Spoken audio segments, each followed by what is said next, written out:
Umuwi na tayo. Tara na. Huwag mo nang pigilan ang nararamdaman mo. Harapin mo na ang katotohanan. Lesbiana nga. Lesbiana may sabi. Kakademos! Tara na, umalis na tayo. Manolo, kamusta ka na, bakla? Kala ko na-lost na kita forever.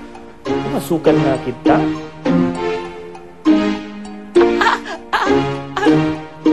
Lumaki yata ang paa ko para naman nas. Hindi na nagkasya, Manolo. Pero ang ganda mo pa rin, ah?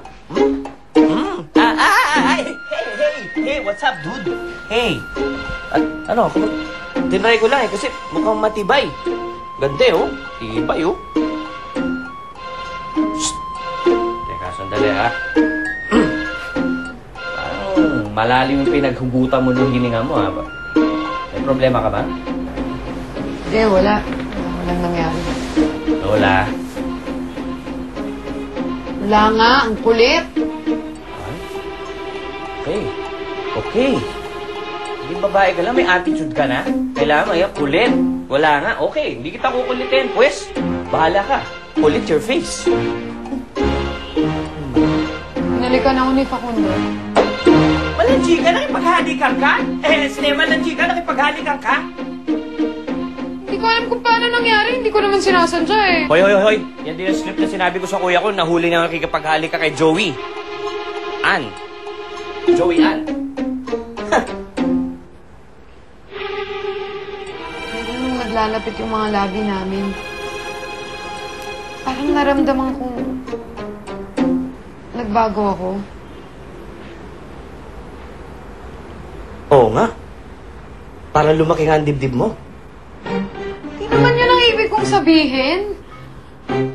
Pero tama ka, no? Parang lumaki nga. Diba, hindi naman ako ganito dati. Dati, kahit nagbago ako, alam ko na sa puso, sa isipan ko, lalaki pa rin ako. Pero ngayon, iba na ako eh. Sa pananalita, sa mga kilos, sa damdamin. Kung hinalikan ako ni Facundo,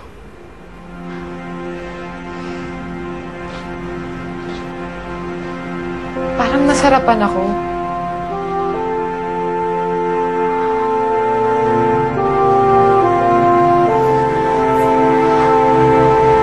Gary, anong gagawin ko?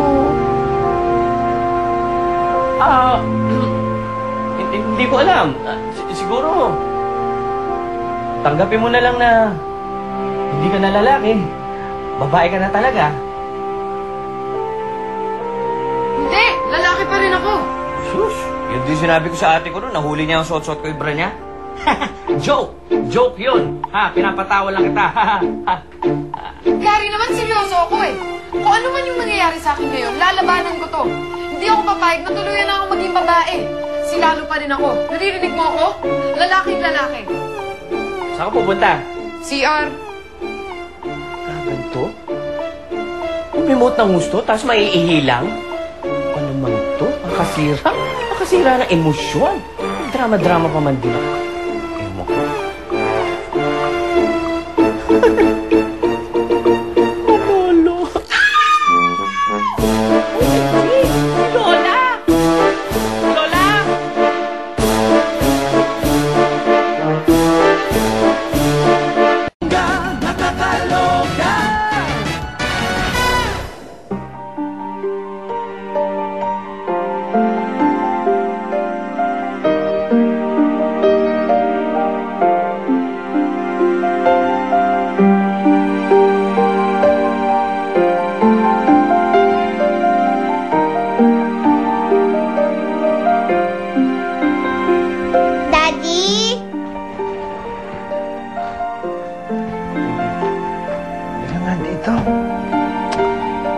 Gising ka pa?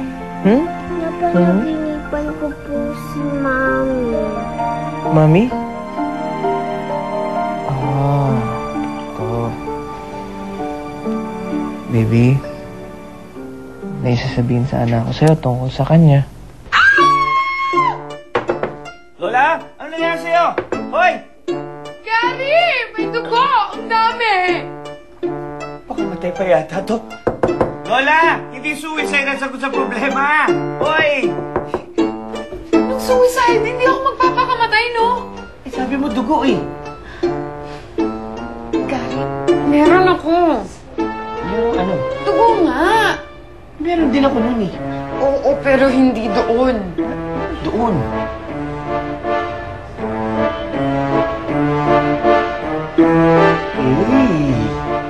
Yak! May mens ka! May mens ka! Naku, eto na, hudyat na. Isa ka ng ganap na girl! Babae! Babae ka na!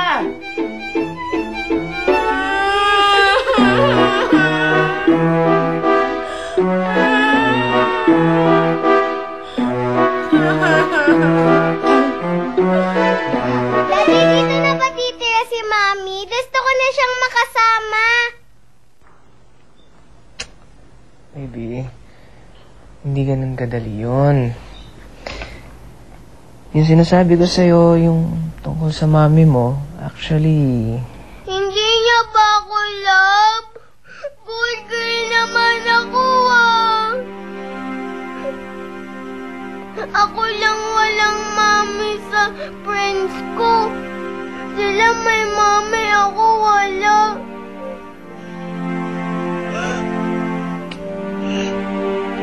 Baby, nandito naman si daddy Ha? Nandito naman ako. Ako love na love kita. I love you. I love you too, Daddy, but I also want my mommy.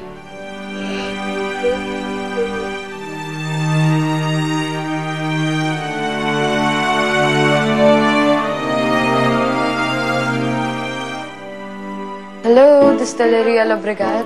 Hindi lang pagbabago ng kanyang pagkatao kailangan harapin ni Lola, kundi pati ang papel niya sa Distilleria Lobregat. Yes, salamat. Kung dati-rati, hawak niya ang pinakamataas na posisyon sa kumpanya na tanging isang tunay na Lobregat na lalaki lang ang pwede umupo. Ngayon, isa na lamang siyang taga-sagot ng telepono, taga-timpla ng kape, taga-Xerox. Trabahong hindi kailangan gamitan ng utak. Trabahong nilaan para sa babae.